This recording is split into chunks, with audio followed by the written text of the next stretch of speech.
Shrink your Christmas bill at Dunnes Stores with 20% off wine and champagne. Delicious free-range Irish turkeys for just $39.99. 20% off our unsmoked centre-cut Irish ham. And a selection of vegetable side dishes like seasoned roast potatoes with herb butter and Brussels sprouts with bacon pieces are mix and match any two for €5.50. Plus, with our 10 off 50 grocery voucher, you save even more. Dunnes Stores. Make Christmas for everyone. Terms and conditions apply. Voucher can be used on next grocery shop of €50 or more. Voucher excludes alcohol. Please drink sensibly. Hello and welcome back to my channel. Today we are going to be talking about the family annihilator, Chris Watts. But before we get into that story, I want to talk about something that just broke today, July 2nd.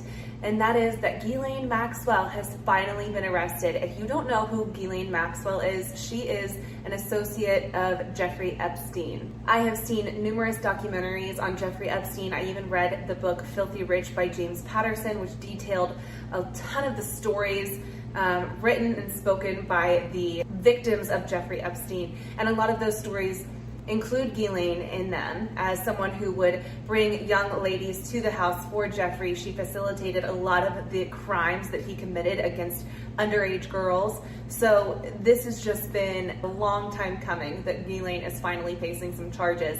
Now, if we can only keep her safe long enough so that she doesn't kill herself before she is actually faced with these charges, we'll see. She has a lot of information we know of about a lot of celebrities that were also involved with Jeffrey Epstein, and she probably has a lot of damaging information about these high-profile people. So we'll see what happens. I'm going to elaborate on those details of Jeffrey Epstein, the story behind all of that, and Ghislaine's involvement in my next video. So make sure you hit subscribe so that you don't miss it. And without further ado, we are going to go ahead and get into this story about Chris Watts, his mistress, Nicole Kessinger, and Chris Watts' wife and 2 children. This is a very difficult story. This is a bizarre twist of a lot of lies and deceit and heartbreak. So get ready, because it's a wild ride. I have my coffee.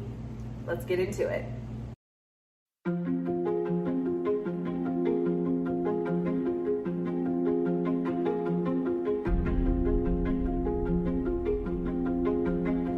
Shanann, Bella, Celeste, if you're out there, just come back. Like, if somebody has her, just please bring her back. I need to see everybody. I need to see everybody again. This house is not complete without anybody here. Please bring her back. So we start out with Chris and Shanann Watts. They had been married for about 8 years, and this story dates back to August of 2018. So it's kind of recent. Why are there flies in here? Oh my God! Oh, I got it! Wow, I got it. I'm a ninja. Okay, so anyway, Shanann was known for being very outgoing, charismatic. She had a very wide presence on social media. She documented much of her life through live videos and pictures and videos on her Facebook. Got a friend request from Chris. I was in a really, really, really bad place, and I got a friend request from Chris on Facebook, and I was like, oh, what the heck, I'm never gonna meet him. Except, one thing led to another, and 8 years later, we have 2 kids, we live in Colorado, and he's the best thing that has ever happened to me. She was a stay-at-home mom, but she ran her own business on the side, and that was through the company called Lavelle, which is like a multi-level marketing company. I believe they're the ones with the Thrive products. I don't know if you've ever heard of them, but this was kind of at the same time that It Works and Advocare and all these other companies were becoming a big deal, so she was part of that. Her husband, Chris, worked out in oil fields. He was just kind of a general laborer in oil fields, and then they had 2 daughters, Bella and Celeste. At the time of Shanann's disappearance, she was 15 weeks pregnant with their first son, Nico. So this story is very complex and broad. However, it is kind of condensed into literally a 2-month period, and that is mid-June to mid-August. So we're gonna start in mid-June. Chris meets a woman named Nicole Kessinger at their company called Anadarko Petroleum. It's my understanding that they work on a contractual basis. So I don't know how long her contract was when she started working there or when they really met, because as you'll see later on, the details are a little fishy because people keep lying. But anyway, that is how they met. They met at work. So they meet, and at this time, things started getting a little rocky in Chris and Shanann's marriage. Now, the sad thing about this is that we'll see in a lot of the text messages between Shanann and her friends, you know, up until this point, their marriage seemed to be just fine. And they were happy. They were expecting their third child that they had discussed and planned for. They were excited about it. And then enter Nicole Kessinger in the middle of June. Shanann is already pregnant and Chris starts acting kind of off. And he doesn't admit what's going on to Shanann, but Shanann, we see from text messages that she sends her friends, can tell that there is definitely something off with Chris. He's just not acting the same. He's not affectionate towards her. He's being very distant and cold. And we see that in these text messages. So on June 11th, Shanann surprises Chris in an intimate but recorded moment when she tells him that she is pregnant. There's been a lot of controversy on this video.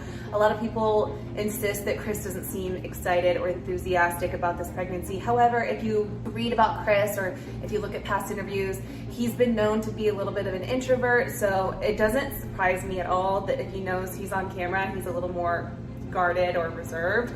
I don't think that he acted any type of way receiving this news. That's just my opinion. I thought he did seem excited, and I'll show you the clip so you can decide for yourself.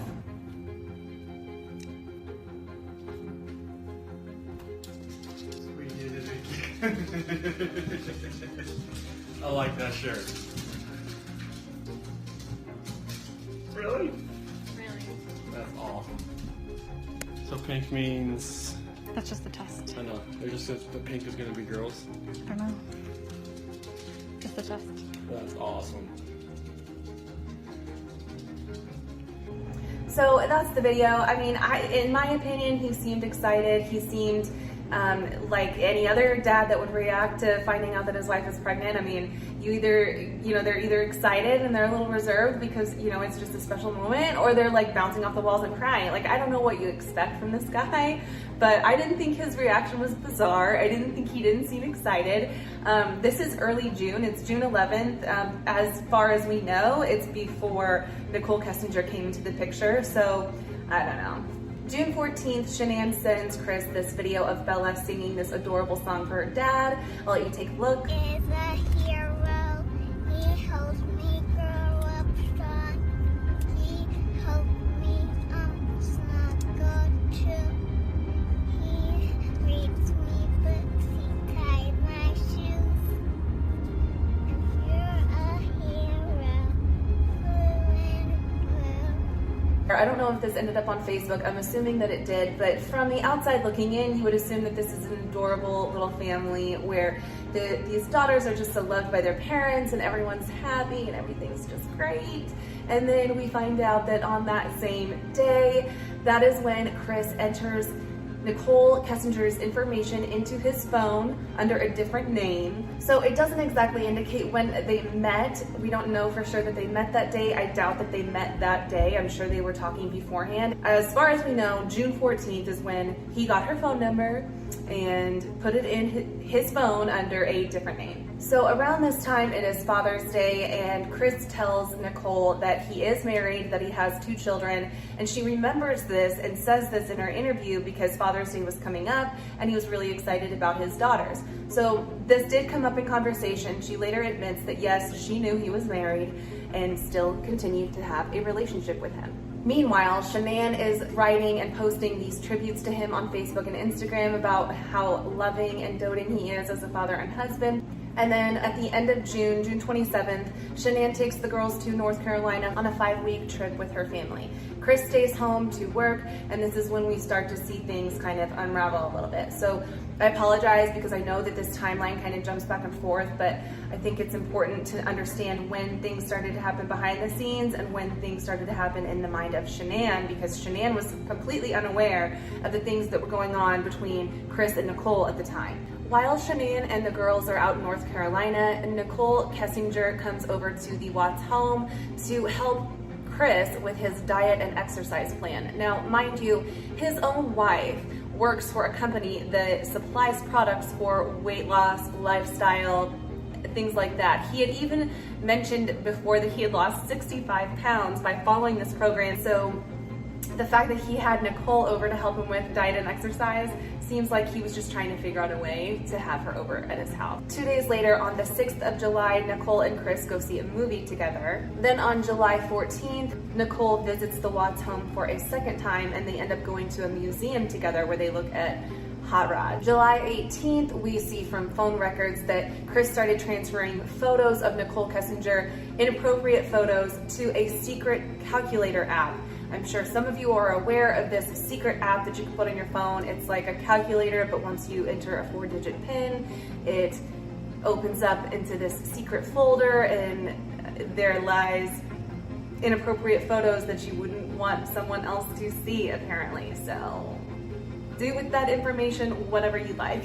July 24th, we know from phone records in the discovery that Nicole Kessinger searches on Google, "Man I'm having an affair with says he will leave his wife." And then the following day, Chris searches "when to say I love you" and "when to say I love you for the first time in a new relationship." He also makes some searches like, "How does it feel when someone says I love you?" And it's like, at this age, you really don't know what that feels like. You've been married to this woman for 8 years, you have 2 children. I mean, this is almost like an indication that maybe he is a sociopath and he is just completely void of emotion and empathy. But what's bizarre is that we never saw any of this in Chris until this moment, up until these couple months. Nobody saw this coming. Nobody. July 28th, Nicole and Chris spend a night away at the sand dunes, and that's where we see a lot of these pictures of them together at these sand dunes, and they spend the night together. Then a couple days later, on July 31st, Chris goes to the airport to fly to North Carolina to meet up with his family. He deletes Nicole from his phone and tries to erase any kind of evidence that he is in fact seeing another woman at this point. When he gets to North Carolina, Shanann texts her friends and tells them that when he gets there, he's unaffectionate towards her. He doesn't kiss her, he doesn't pat her on the butt, he's not like lovey-dovey. The first thing he is worried about when he gets there is looking at labels of macros and things of food, and he's edgy towards the kids, and the girls don't want anything to do with them because he's being so edgy, and they're used to their playful, fun dad, and this is just a dad they're unfamiliar with. August 4th, Chris is still in North Carolina and Nicole Kessinger is back in Colorado. She sends him texts like, "Maybe you should just go to North Carolina and work on your family." And you can tell she's a little bitter that he's out there with his wife and 2 children. But it doesn't stop her from searching for wedding dresses for 2 hours on her phone and then doing a little Facebook stalking of Shanann and Chris on Facebook. She's searching their profiles, and here's the kicker. She's searching their profiles, and we see that from the phone records. She's looking at Shanann's Facebook, and like any other female, if there is another woman involved, whether you are dating someone and you're interested in this guy, or you have a feeling that your guy might be talking to someone else, females have the capability to search like an FBI agent. I guarantee she saw probably every post of Shanann's dating back years, because Shanann is married to the guy that she wants. So when she later says that she has no idea that Shanann was pregnant or that they were happily married and not actually separated, I think that's a lie, because we have proof that she was looking at their profiles, and Shanann was very vocal on social media, was talking all about her pregnancy and like the updates on her pregnancy and ultrasounds and things like that. So she said she didn't know she was pregnant. I think that's a lie. On that same day, Shanann texts her friend and mentions that Chris changed the wallpaper on his phone from a photo of the 2 of them to a photo of the sand dunes. And this isn't a picture of Chris and Nicole at the sand dunes, it's just the sand dunes. But how shitty is that she sees him change this picture, and he knows that she's not going to put it all together, that he was just at the sand dunes with Nicole, but it's like this one way of him to flaunt his relationship in front of his wife. It's just sick. On August 6th, Shanann texts her friend Addie to tell her that things with Chris are just not okay. Addie says, "Did you look through the phone? Did you ask him if there was someone else?" Shanann said, "He said last night, opposites attract, but this isn't working anymore." I did, he denied. No, I didn't look. He's deleting messages from his dad. I'm sure he's not that stupid. Addie said, why is he deleting messages from his dad? This makes no sense, any of this. It's not Chris. He loves and adores you. Shanann says, Chris told me last night he's scared to death about this third baby and he's happy with just Bella and Celeste and doesn't want another baby, with sad faces. Addie says, he's just scared. Everything will be fine once the baby comes. Shanann says, Addie, he has changed. I don't know who he is. He hasn't touched me all week, kissed me, talked to me, except for when I'm trying to figure out what is wrong. So we find out later in the investigation that apparently Nicole and Chris talked about getting married eventually and possibly having kids, and there was talk that Nicole really wanted to bear Chris's first son. And so there was one theory out there that maybe one of the reasons Chris killed his pregnant wife was because he didn't want her to have his first son. He wanted Nicole to have his first son. This is just a theory. This is nothing that Chris has admitted, but it does just seem kind of odd that at one point he's very excited for this baby, and then the next he's scared of having this baby, says he doesn't want it, that he's happy with just 2, and then he even admits later on that he tried to cause a miscarriage by slipping Shanann oxycodone in hopes that it would cause her to miscarry the baby. However, later that night, after Shanann texts her friend Addie, Chris sends Shanann a text message assuring her that everything is going to be fine and he's going to work it out. So obviously there is this battle going on in Chris's head. He's obviously wrestling between his head and his heart. Obviously, he ends up making some horrible decisions, but I think this just proves that he was really wrestling with what to do regarding his future and the women he's with. And I think he even admits this later in interviews later, that he should have just been happy with Shanann. He should have gone to counseling, should have done this, could have done this, should have done this, but none of it matters because what he did was horrific, and we'll get to that. So the family returns from North Carolina on August 7th, and August 8th, Shanann tells Sarah Nudd things aren't going well with Chris. They are supposed to have a gender reveal party, but because of the tensions going on between them, Shanann decides it's best to just cancel the gender reveal party. They find out they are in fact having a boy. The next day, August 9th, Chris deletes his Facebook account. He later admits that this is because Nicole told him that she started telling some of her friends about Chris. So Chris deleted his Facebook account because he was afraid that they would see that he is expecting another baby with his wife and that would get back to Nicole. Little did he know, she surely already knew because she was already looking them up, but she just hadn't admitted that to anybody. But then later that day, Shanann is shocked when Chris agrees to have a little weekend getaway with just Shanann and Chris. They had plans to go to Aspen. Shanann set up a babysitter so that they could get away, just the 2 of them. And Shanann finally gets a little glimmer of hope again.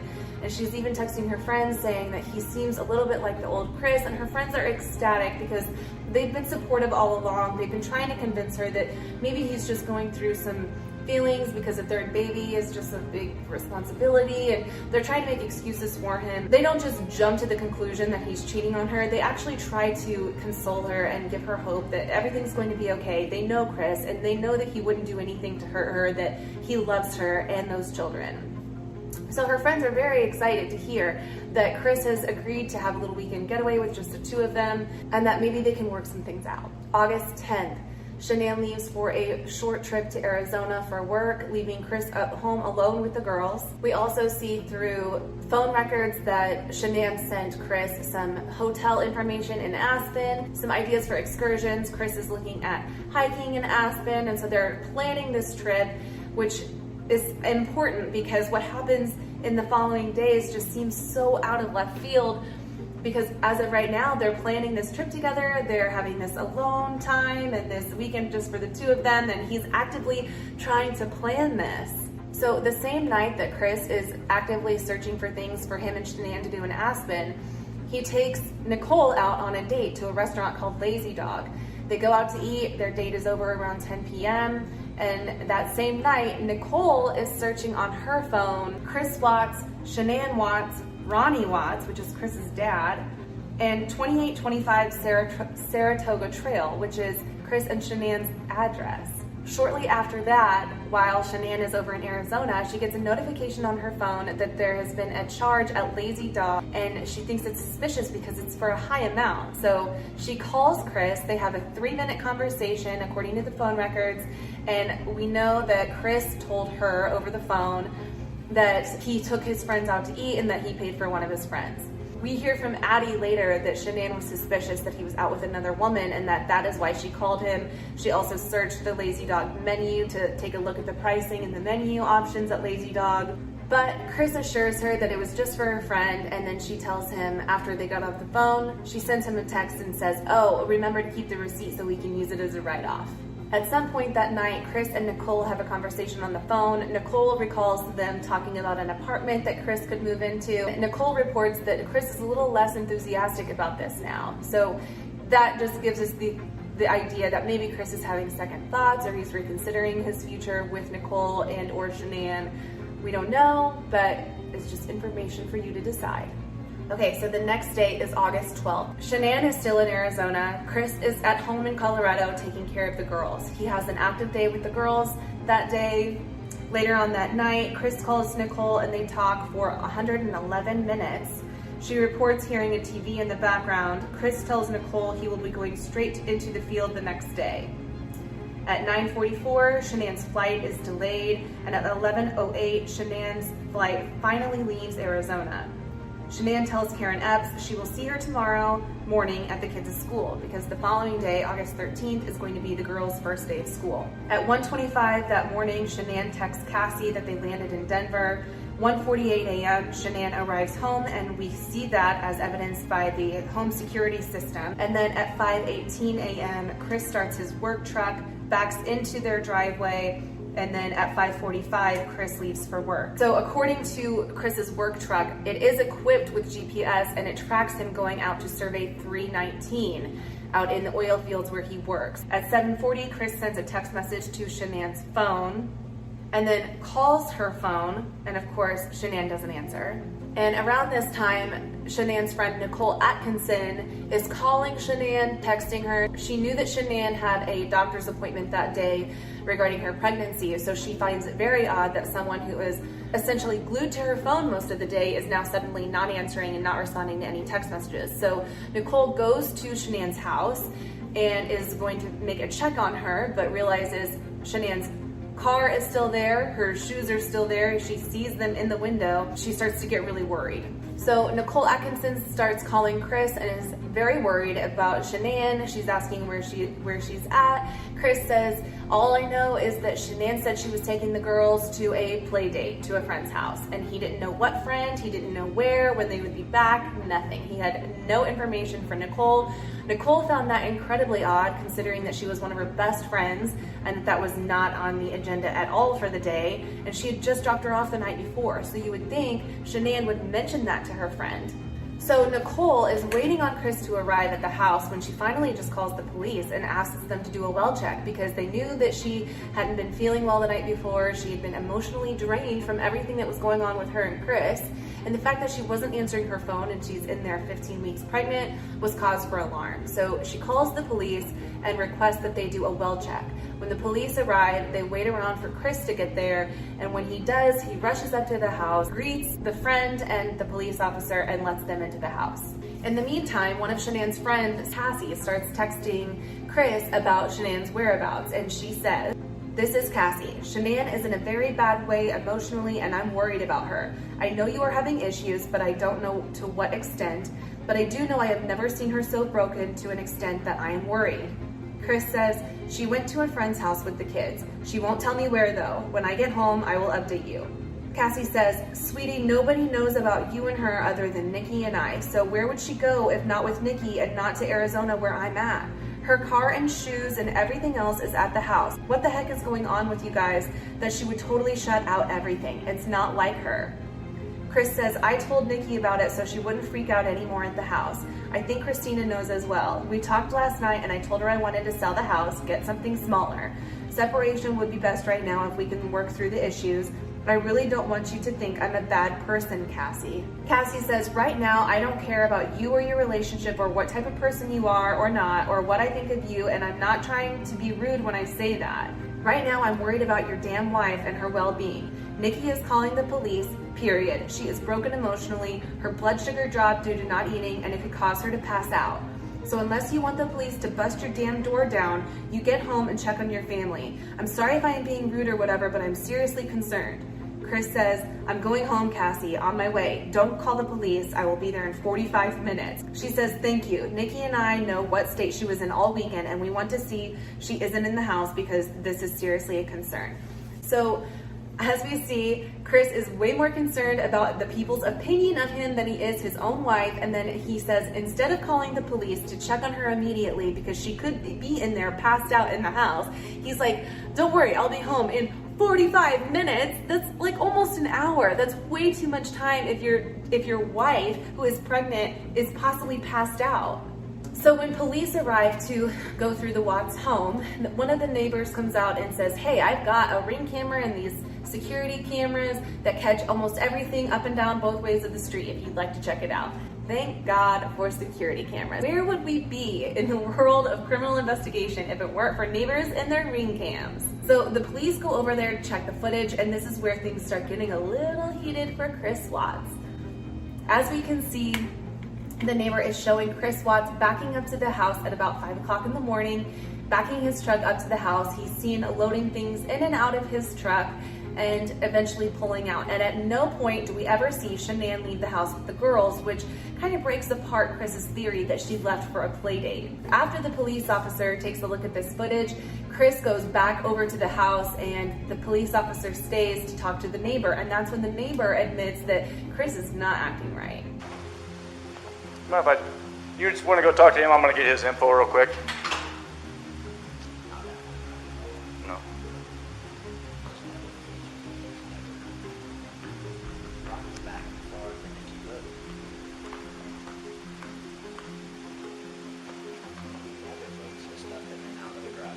Right.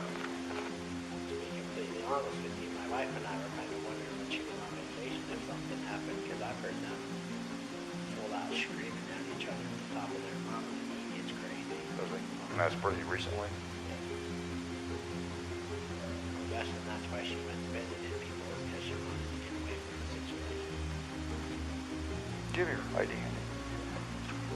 So after this encounter, they go back over to the Watts house. Nicole Atkinson is there, realizes that Shanann's purse is there, her medication is there, Celeste's medication that she needs daily is still there. You can see that Nicole Atkinson is so very concerned, and you can tell the difference in her body language versus Chris's body language. She is so concerned for her friend and her well-being, and Chris, you can tell, is just so worried about himself. So a couple days later, Chris offers to do a interview with a local news station. I just love it when these guilty people choose to do these interviews. They just love to talk. They're usually narcissists, so narcissists love to talk, and it always gets them into so much trouble. Take a look at this awkward, cringeworthy interview. Right now it's got K9 units, the sheriff's department. Everybody's like they're doing their best right now to figure out like if they can get a scent, see where they went. If they went on foot, they went in a car, or they went somewhere. And right now it's just like they've been on point. They're going through the house trying to get a scent, and hopefully they can pick something up to where it's going to lead to something. She came home from the airport 2 a.m. and I left around 5:15. She was still here, and like about 12:10 in that afternoon, her friend Nicole showed up at the door. Like I had texted Shanann a few times that day, called her, say, but she never got back to me, but she wasn't getting back to any of her people as well.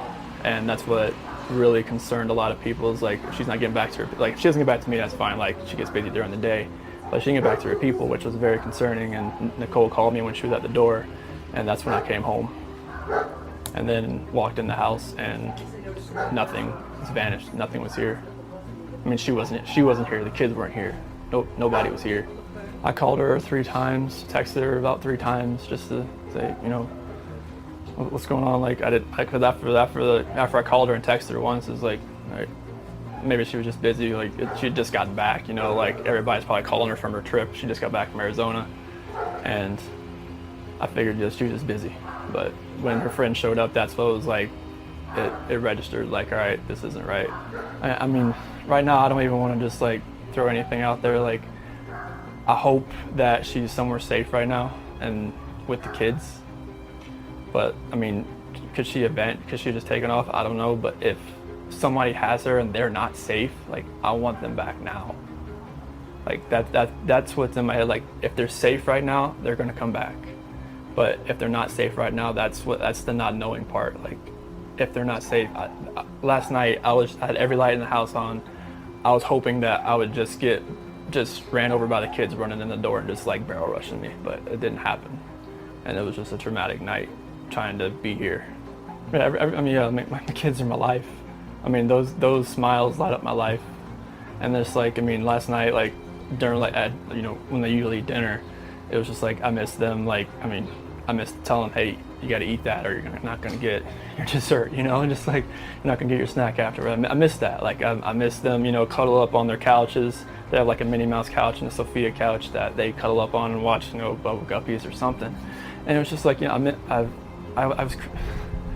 was tearing me apart last night, and I needed that. I needed that last night, and for nobody to be here last night and to go into their rooms and know that I wasn't going to turn the rain machines on, and I know that I wasn't going to turn their monitor on, and know I wasn't going to kiss them to bed tonight.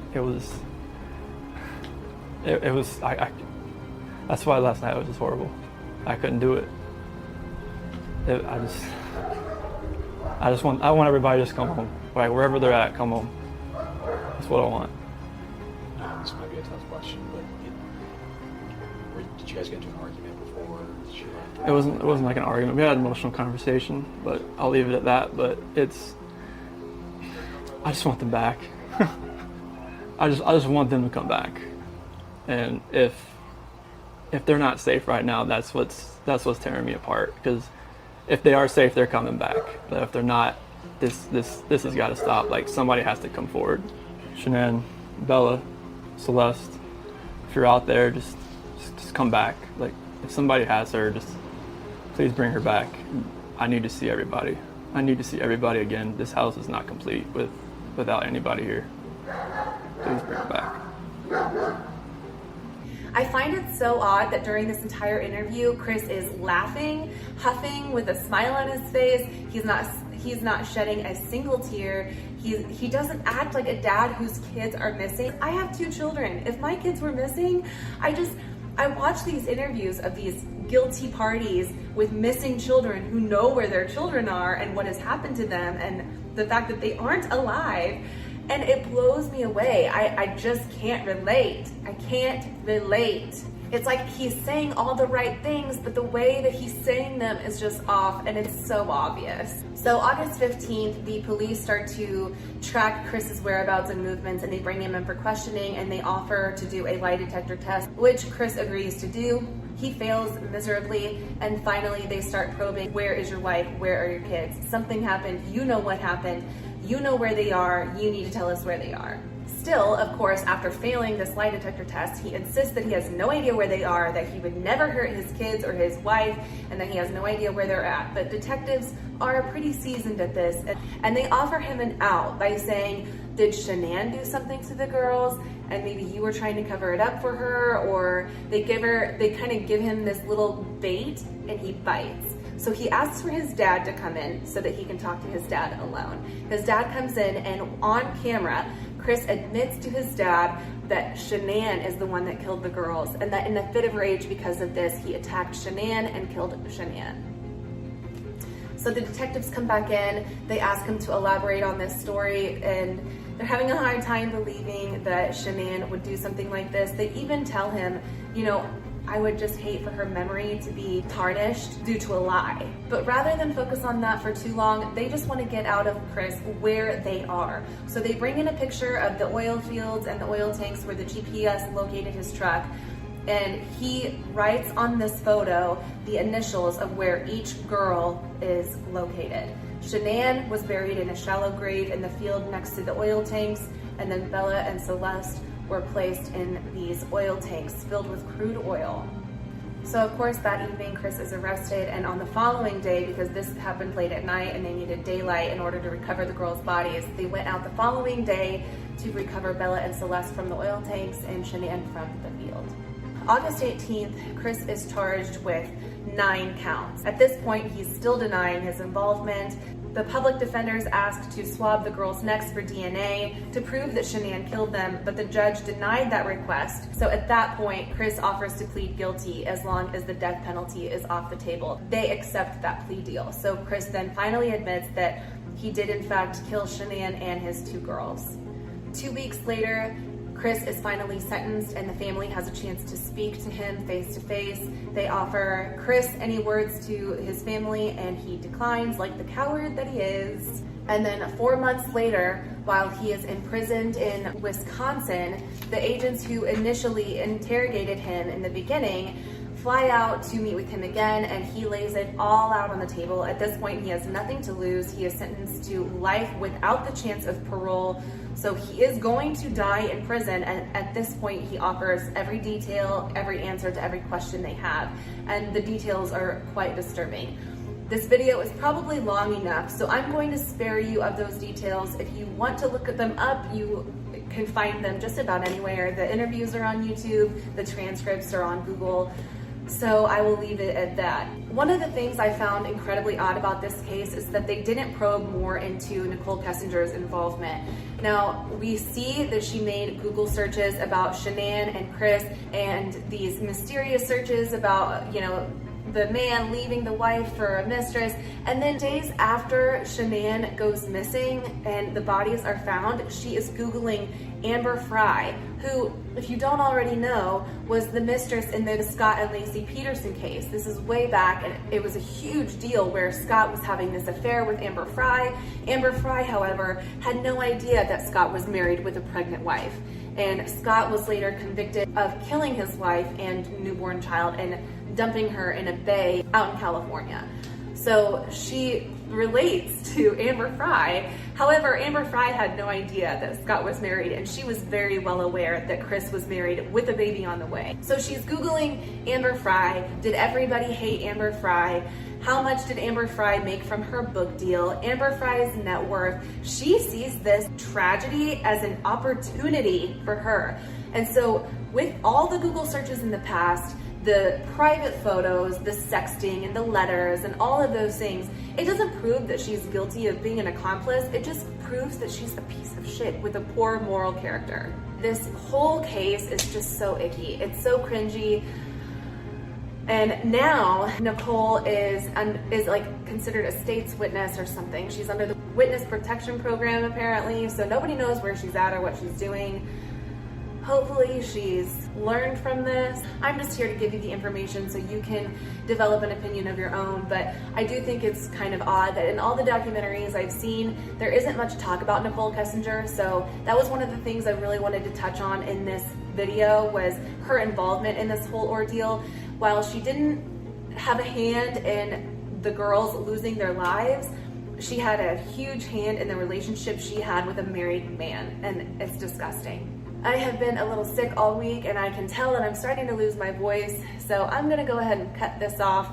That's pretty much all I have to say about that case. Next week, I am going to be touching on Jeffrey Epstein. That is a doozy. So I hope you will stick around for that video, especially considering his little partner in crime, Ghislaine Maxwell, was finally arrested and will hopefully face charges as long as she can stay alive. Anyway, subscribe so you don't miss it, and I'll see you then. Bye.